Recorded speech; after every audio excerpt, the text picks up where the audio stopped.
I got some slides to cover some the Australian dollar, and yeah, let's get straight into it. I know you guys like the names, so I got a new one for you. Today we'll cover some Australian dollar strength and New Zealand dollar tailwinds, the antipodean rally. What?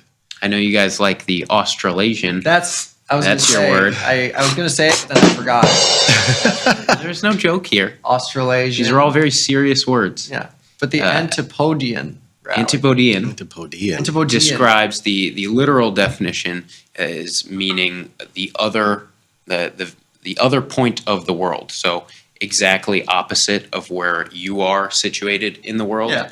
And because of the English language, that also colloquially refers to the Australia and New Zealand regions in particular, for those that use it here in the U.S. Yeah. Sounds like a type of sauce. Opposite, polar. They're clearly chopping that down. Yeah. PO is Booyah. pole, obviously. But this is love why this the word English break. language But who's is one of the Dean? hardest to learn. Yeah, exactly. I'm tracking What it the is first half, but who's Dean? No, let's get into it. Done it again.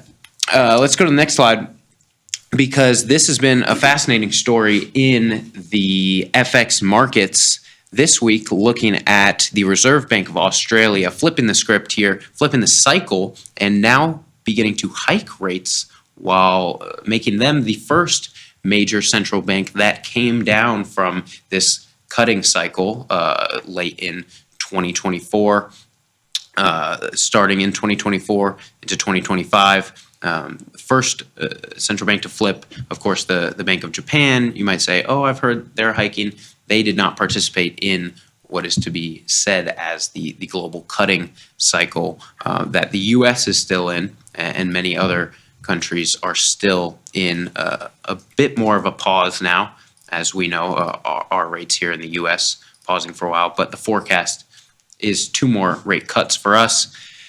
In Australia, a very unanimous vote to hike and some pricing in of additional hikes later this year, starting in May. And this is on the heels of inflation ramping back up. The RBA Governor Bullock saying this is not acceptable, inflation at this level. And when we translate that to the currency, this is one of those more positive indicators, not necessarily that growth is, that inflation is getting out of hand and our economy is kind of spiraling, as you might see from the other central bank mandate employment. When that starts to get high, you have to do certain things that might not be good for the economy.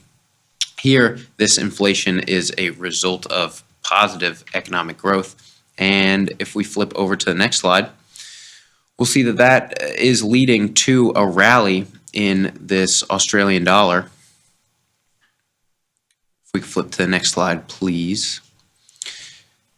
Yeah, so right now we've got some textbook policy divergence. So as soon as it was expected that the RBA might hike this meeting, of course, this was not a complete surprise this week. It was expected that they would hike, but their guidance and tone towards their treatment of inflation a bit more hawkish than everyone expected. So led to a Australian dollar rally this week, but this has been a theme year to date, even as we meet this Australian dollar US dollar pair up 5% on the year already, which in FX markets is a pretty substantial move just for 1 month.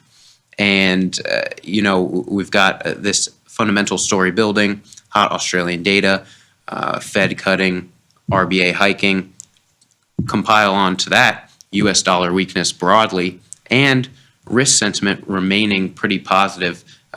You see today that this is starting to take a downtick right below that 70-cent level, which we've been oscillating around for a few days now. But as U.S. equity markets start to turn around and the risk sentiment starts to get a little more risk off, metals now falling as well, which Australian dollar positively correlated to gold.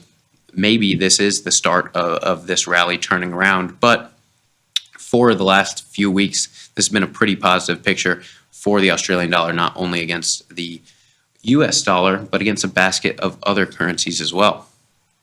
And so, kicking it over to the next slide, want to just look at what I'm looking at in terms of what's next for this pair. The technical picture remains bullish. We've broken out from some prior resistance in a big way.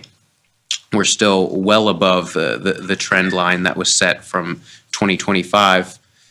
And now we're targeting, what was the next prior resistance was a 2024 high that is above 71 cents. So still some room to run. That would be an additional 3% to the upside. So now we're getting into some more free-flowing spaces, but you also have that risk sensitivity where if we start to get some global risk off dynamics, that this could shock this pair, and safe haven flows would favor the US dollar as opposed to the Australian dollar here. So some wider ranges here from around this psychological 70-cent level. We'll see if we can hold it. I think that's a big piece of whether this trend remains bullish from a technical perspective, but we could get shaken out and chop around here for a while. And in the long term, when you start to factor back in the fundamentals, this could still support the Australian dollar. Last thing to call out here is the RSI, which is a relative strength indicator that's pretty popular in the FX community, was running pretty hot on the first run up here to 70 cents. It's since fallen, but it's still a key area to watch. Right around that 0.8 level is where technical traders start to say this might be overbought. And we saw some of that momentum really shake out as it hit new highs, start to stall. But with today as an exception, that bullish sentiment did start to regain after last week's kind of shakeout. What does that mean on the next slide, what does that mean for the New Zealand dollar? Very interesting because these are two very highly correlated pairs, the Australian dollar and the New Zealand dollar, but still lagging its antipodean neighbor, Australasian neighbor. And so we've seen a similar performance in the New Zealand dollar, US dollar. But here the graph I've elected to show you is this Australian dollar, New Zealand dollar cross, which this is a monthly graph, and it looks a little crazy because I had to zoom it out so far.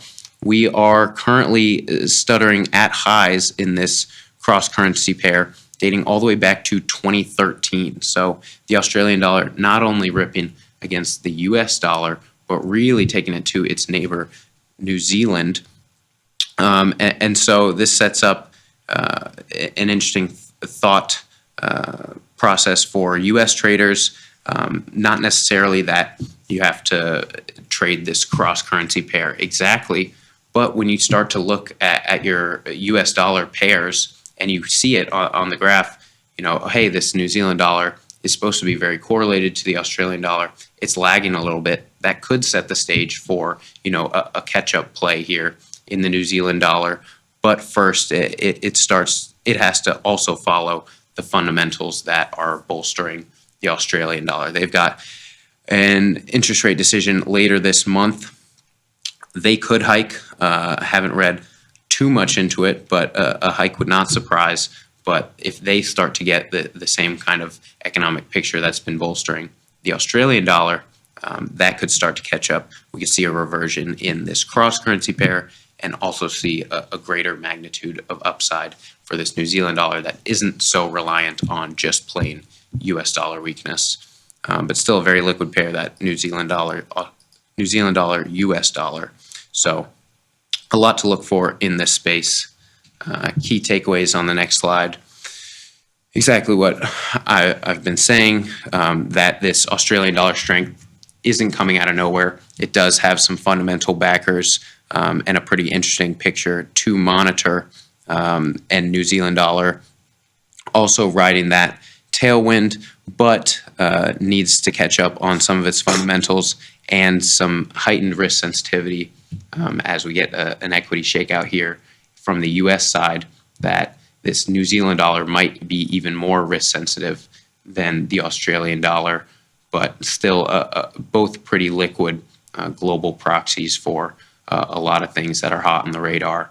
You know, not only U.S. equities, but China exposure, as well as precious metals. So very hot topics right now. A lot of exposure baked into these Australasian pairs, and some good fundamental pictures to track. So that's what I'm looking at today from the FX side.